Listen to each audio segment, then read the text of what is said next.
Welcome to day 3 of Science Week, day 2 of the Virtual Human Twin Symposium, the 10th annual Virtual Human Twin Experience Symposium. Day 1, if you're just tuning in, my name is Steve Levine. I will serve as your host for these 2 days. Of course, I will try to keep my remarks as brief as possible because I'll be joined over the course of these 2 days by more than 40 different voices, some from the past, some from the present. So we have a very rich agenda. In addition to being your host, I'm also the timekeeper. So I'm going to warn you, we're already 10 minutes behind. So all the speakers, bear that in mind. I will do my best to get us on schedule during the little bits of agenda. And so my job today, right now, is to welcome you, give you a sense of where we are in the agenda, help you follow. As you all know, we have a hybrid agenda, a hybrid format. So we have those who could make it here at the beautiful Institut Pasteur in Paris, could feel the energy of being in the room while the presenters provided their vision, their inspiration, their intrigue, and hundreds of minds all coming together. I can tell you, when you're on stage, you can feel the energy in the room. And more importantly, you could feel it when all of these like-minded people, many of whom have never met before, get to network and connect together around these common topics that we all believe in, that this technology that has been serving humanity to help us build some of the most incredible machines that enrich our lives, but is now able to actually enrich ourselves.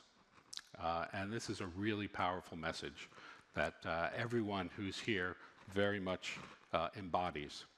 So here's a quick summary for those just tuning in of what we covered yesterday. I don't have time to go through it. Fortunately, if you weren't able to attend all of it, it's all recorded, so you'll be able to go back and replay anything you may have missed.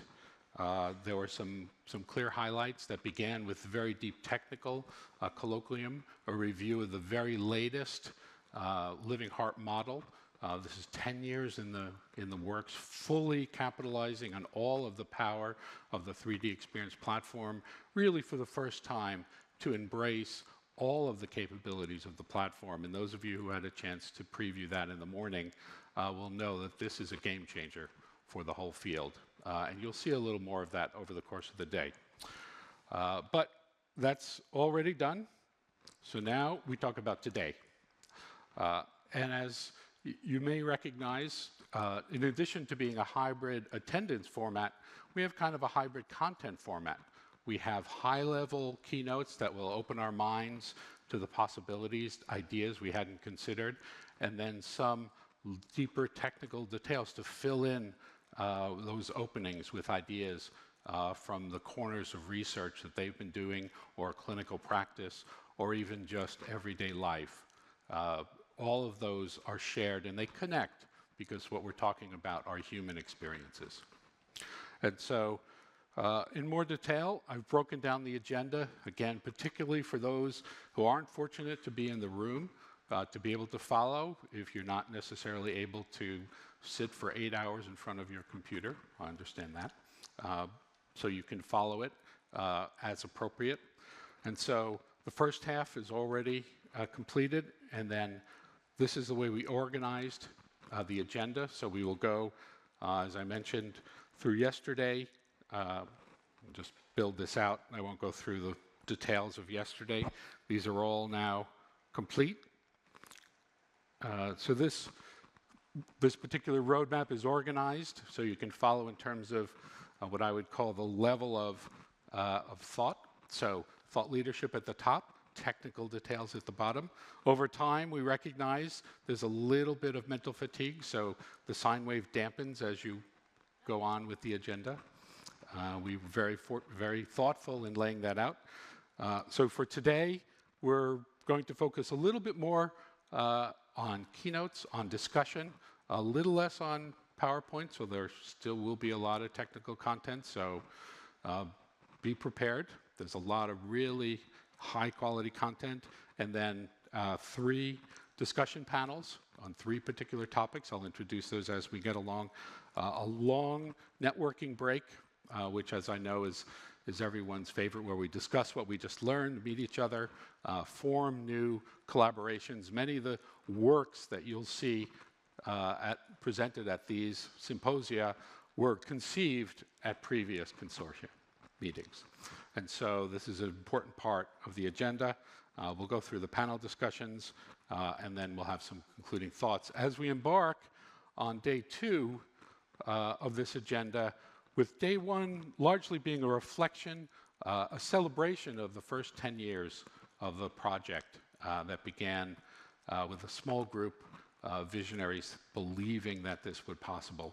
And now, with day 2, where we embark on our journey to go from can it possibly be that we could create a virtual twin of a single organ in the body, to our new mission, where we hope to be able to enable the human population to build a virtual twin of the entire human body and support that journey. So very quickly, I'll just share with you some statistics. So this is us, where we are in Paris, as I said. Those of you here recognize that. But for those of you who are joining us virtually, this is where all of you are. So we're very fortunate to have an audience from around the world. And it's very unique to have a project where you have, in this case, we have 73 different countries all coming together around a common set of technology in healthcare. That doesn't happen anywhere else in the medical field. This is a unique vision for the future, where the human doesn't matter where in the world it is. And we need to embrace that in our achievement of health for the population. And so we're setting the stage for the way that will be. For those of you, here's a little bit more of a drill down. If you're sitting there, you can maybe identify your location.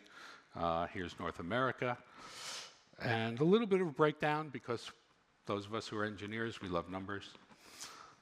So this is how it breaks down by country, population-wise. You can see the numbers in each country. We're fortunate to be able to go back and forth. We're back in Europe. We hadn't been in Europe for the symposium since 2018, I think. This is the first time in 4 years. So we're very pleased to be able to have a larger proportion of folks in the time zone here in Europe, and that's very deliberate. Next year, most likely, we'll be back in the US, and it will go back and forth, and this way we can share out. If we zoom in, very nice distribution of population outside of maybe these main countries.